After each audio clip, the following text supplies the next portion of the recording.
The Forbidden by Clive Barker continued. Helen thanked the pair for their help and decided to take a stroll around the quadrangle anyway, just to see how many more maisonettes were unoccupied. As in Butt's court, many of the curtains were drawn and all the doors locked. But then if Spectre Street was under siege from a maniac capable of the murder and mutilation, such as she'd heard described, she was not surprised that the residents took to their homes and stayed there. There was nothing much to see around the court. All the unoccupied maisonettes and flats had been recently sealed, to judge by a litter of nails left on a doorstep by the council workmen. One sight did catch her attention, however. Scrawled on the paving stones she was walking over, and all but erased by rain and the passage of feet, the same phrase she'd seen in the bedroom of number 14. Sweets to the sweet. The words were so benign. Why did she seem to sense menace in them? Was it in their excess, perhaps? In the sheer overabundance of sugar upon sugar, honey upon honey? She walked on, though the rain persisted, away from the quadrangles and into a concrete no man's land through which she had not previously passed. This was, or had been, the site of the estate's amenities. Here was the children's playground, its metal-framed rides overturned, its sandpit fouled by dogs, its paddling pool empty. And here, too, were the shops. Several had been boarded up. Those that hadn't were dingy and unattractive, their windows protected by heavy wire mesh. She walked along the row and rounded a corner, and there in front of her was a squat brick building. The public lavatory, she guessed, though the signs designating it as such had gone. The iron gates were closed and padlocked. Standing in front of the charmless building, the wind gusting around her legs, she couldn't help but think of what had happened here. Of the man-child, bleeding on the floor, helpless to cry out. It made her queasy even to contemplate it. She took her thoughts instead to the felon. What would he look like, she wondered? A man capable of such depravity. She tried to make an image of him, but no details she could conjure up carried sufficient force. But then, monsters were seldom very terrible, once hauled into the plain light of day. As long as this man was known only by his deeds, he held untold power over the imagination. But the human truth beneath the terrors would, she knew, be bitterly disappointing. No monster he, just a wave-faced apology for a man more needful of pity than all. The next gust of wind brought the rain on more heavily. It was time, she decided, to be done with adventures for the day. Turning her back on the public lavatories, she hurried back through the quadrangles to the refuge of the car, the icy rain needling her face to numbness. The dinner guests looked gratifyingly appalled at the story, and Trevor, to judge by the expression on his face, was furious. It was done now, however. There was no taking it back. Nor could she deny the satisfaction she took in having silenced the interdepartmental babble about the table. It was Bernadette, Trevor's assistant in the history department, who broke the agonizing hush. When was this? During the summer, Helen told her. I don't recall reading about it, said Archie. Much the better for 2 hours of drinking. It mellowed a tongue that was otherwise fulsome in its self-coruscation. Perhaps the police are suppressing it, Daniel commented. Conspiracy, said Trevor, plainly cynical. It's happening all the time, Daniel shot back. Why should they suppress something like this? Helen said. It doesn't make sense. Since when has police procedure made sense? Daniel replied. Bernadette cut in before Helen could answer. We don't even bother to read about these things any longer, she said. Speak for yourself, somebody piped up, but she ignored them and went on. We're punch-drunk with violence. We don't see it any longer, even when it's in front of our noses. On the screen every night, Archie put in, death and disaster in full color. There's nothing very modern about that, Trevor said. An Elizabethan would have seen death all the time. Public executions were a very popular form of entertainment. The table broke up into a cacophony of opinions. After 2 hours of polite gossip, the dinner party had suddenly caught fire. Listening to the debate rage, Helen was sorry she hadn't had time to have the photographs processed and printed. The graffiti would have added further fuel to this exhilarating row. It was Purcell, as usual, who was the last to weigh in with his point of view. And, again, as usual, it was devastating. Of course, Helen, my sweet, he began, that affected weariness in his voice, edged with the anticipation of controversy. Your witnesses could all be lying, couldn't they? The talking around the table dwindled, and all heads turned in Purcell's direction. Perversely, he ignored the attention he'd garnered and turned to whisper in the ear of the boy he'd brought, a new passion who would, as in the past, be discarded in a matter of weeks for another pretty urchin. Lying, Helen said. She could already feel herself bristling at the observation, and Purcell had spoken only a dozen words. Why not? The other replied, lifting his glass of wine to his lips. Perhaps they're all weaving some elaborate fiction or other, the story of the spastic's mutilation in the public toilet, the murder of the old man, even that book. All quite familiar elements. You must be aware that there's something traditional about these atrocity stories. One used to exchange them all the time. There was a certain frisson in them, something competitive, maybe, in attempting to find a new detail to add to the collective fiction, a fresh twist that would render the tale that little bit more appalling when you passed it on. It may be familiar to you, Helen said defensively. Purcell was always so poised. It irritated her. Even if there were validity in his argument, which she doubted, she was damned if she'd conceded. I've never heard this kind of story before. Haven't you?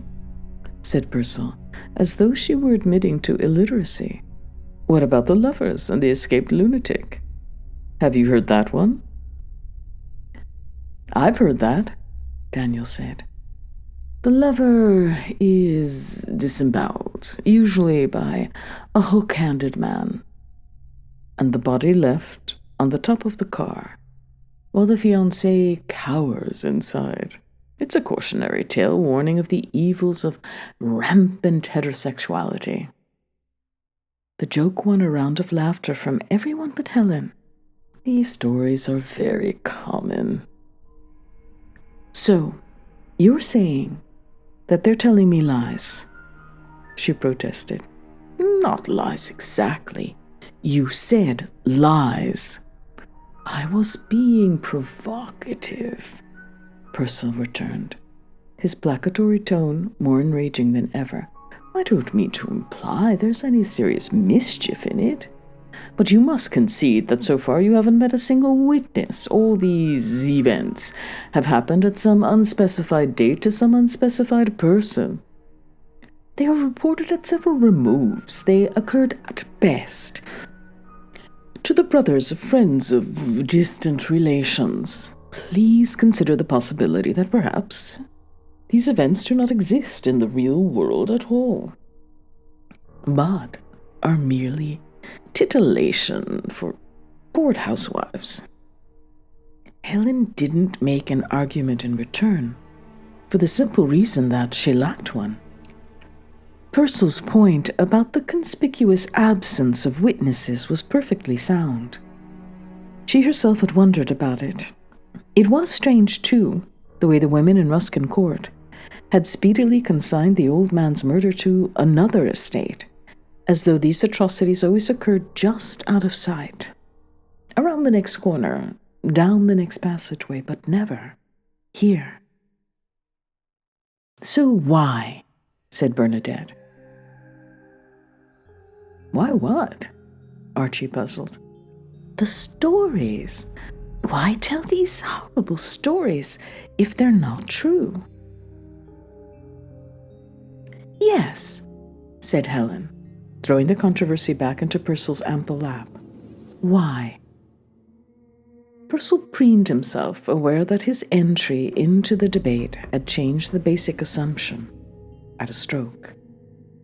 I don't know, he said, happy to be done with the game, now that he'd shown his arm.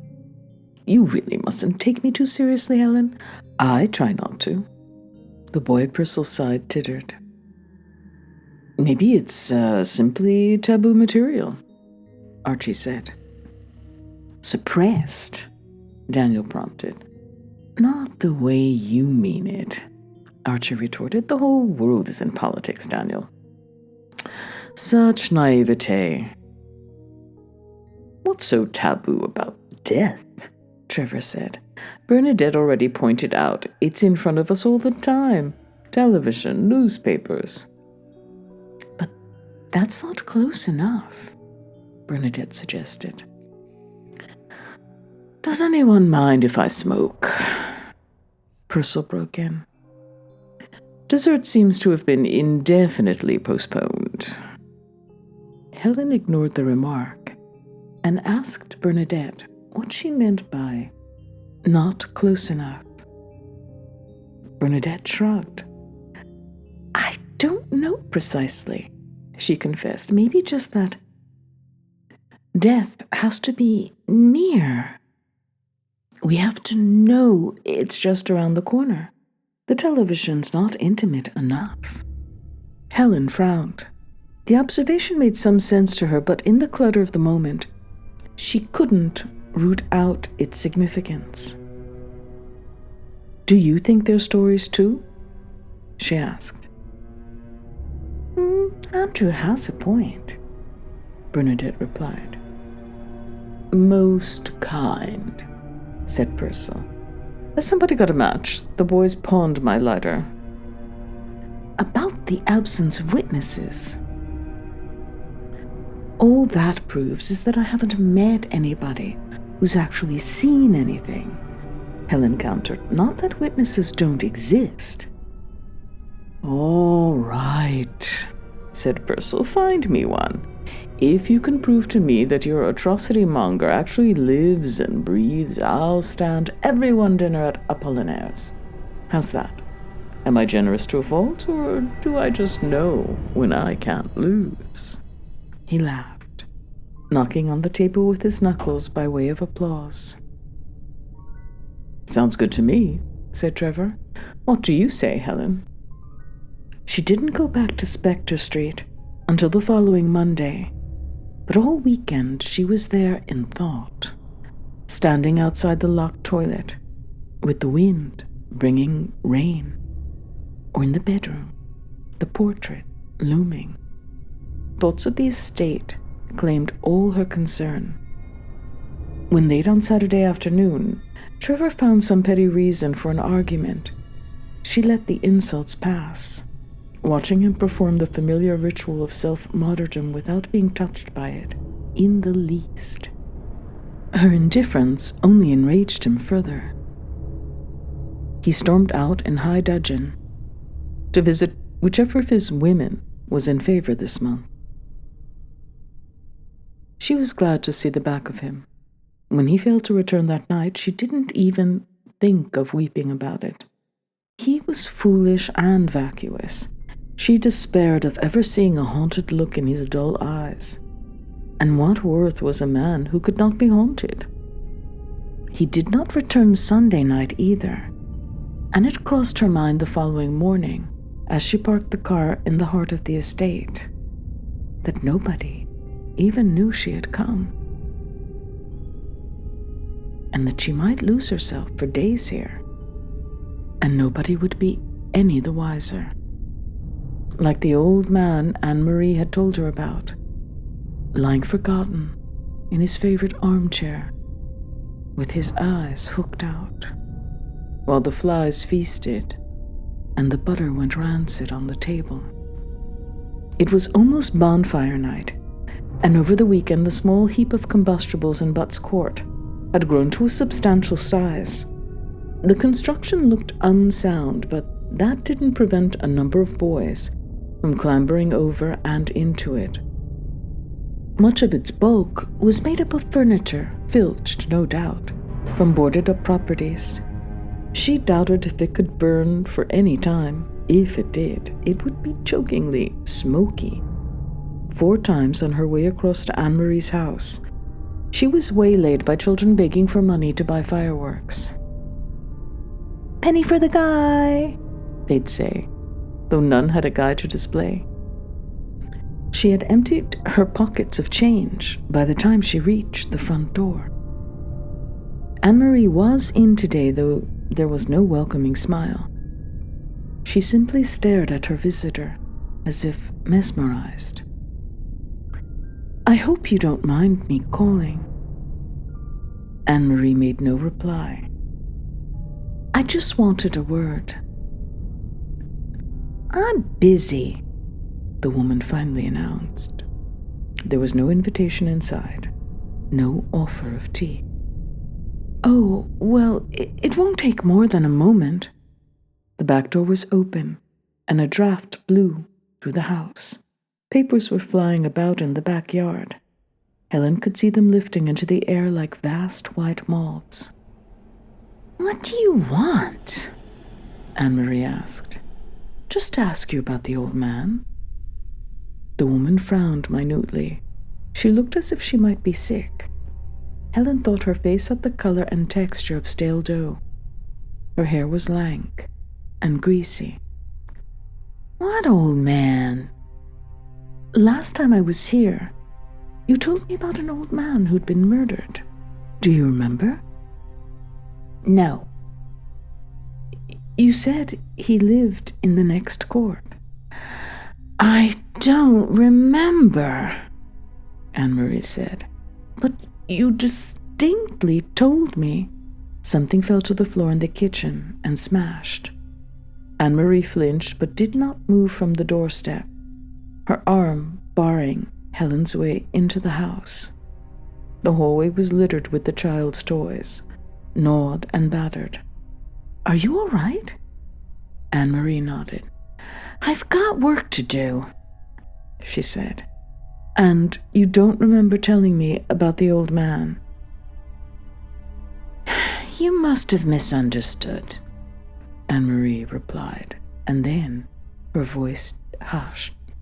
"You shouldn't have come. Everybody knows." "Knows what?" The girl had begun to tremble. "You don't understand, do you? You think people aren't watching?" "What does it matter? All I asked was, I don't know anything," Anne-Marie reiterated. "Whatever I said to you, I lied about it." "Well, thank you anyway," Helen said, too perplexed by the confusion of signals from Anne-Marie to press the point any further. Almost as soon as she turned from the door, she heard the lock snap closed behind her. The conversation was only one of several disappointments that morning brought. Helen went back to the row of shops and visited the supermarket that Josie had spoken of. There she inquired about the lavatories and their recent history. The supermarket had changed hands only in the last month, and the new owner, a taciturn Pakistani, insisting that he knew nothing of when or why the lavatories had been closed. She was aware, as she made her inquiries, of being scrutinized by the other customers in the store. She felt like a pariah. That feeling deepened when, after leaving the supermarket, she saw Josie emerging from the laundrette and called after her, only to have the woman pick up her pace and duck away into the maze of corridors. Helen followed but rapidly lost both her quarry and her way. Frustrated to the verge of tears, she stood among the overturned rubbish bags and felt a surge of contempt for her foolishness. She didn't belong here, did she? How many times had she criticized others for their presumption in claiming to understand societies that they had merely viewed from afar? And here she was, committing the same crime, coming here with her camera and her questions, using the lives and deaths of these people as fodder for party conversation. She didn't blame Anne-Marie for turning her back. Had she deserved better? Tired and chilled, she decided it was time to concede to Purcell's point. It was all fiction, she had been told. They had played with her, sensing her desire to be fed some horrors, and she, the perfect fool, had fallen for every ridiculous word. It was time to pack up her credulity and go home. One call demanded to be made. Before she returned to the car, however, she wanted to look a final time at the painted head. Not as an anthropologist among an alien tribe, but as a confessed ghost train rider, for the thrill of it. Arriving at number 14, however, she faced the last and most crushing disappointment. The maisonette had been sealed up by conscientious council workmen. The door was locked, the front window boarded over. She was determined not to be so easily defeated, however. She made her way around the back of Butts Court and located the yard of number 14 by simple mathematics. The gate was wedged closed from the inside, but she pushed hard against it, and with the effort, it opened. A heap of rubbish, rotted carpets, a box of rain-sodden magazines, a denuded Christmas tree had blocked it. She crossed the yard to the boarded-up windows and peered through the slats of wood. It wasn't bright outside, but it was darker still within. It was difficult to catch more than the vaguest hint of the painting on the bedroom wall. She pressed her face close to the wood, eager for a final glimpse. A shadow moved across the room, momentarily blocking her view. She stepped back from the window, startled, not certain of what she'd seen. Perhaps merely her own shadow cast through the window? But then she hadn't moved. It had. She approached the window again, more cautiously. The air vibrated. She could hear a muted whine from somewhere, though she couldn't be certain whether it came from inside or out. Again, she put her face to the rough boards, and suddenly, something leaped at the window. This time, she let out a cry, and there was a scrabbling sound from within as nails raked the wood. A dog, and a big one to have jumped so high. Stupid, she told herself aloud. A sudden sweat bathed her.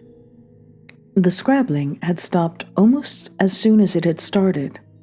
but she couldn't bring herself to go back to the window.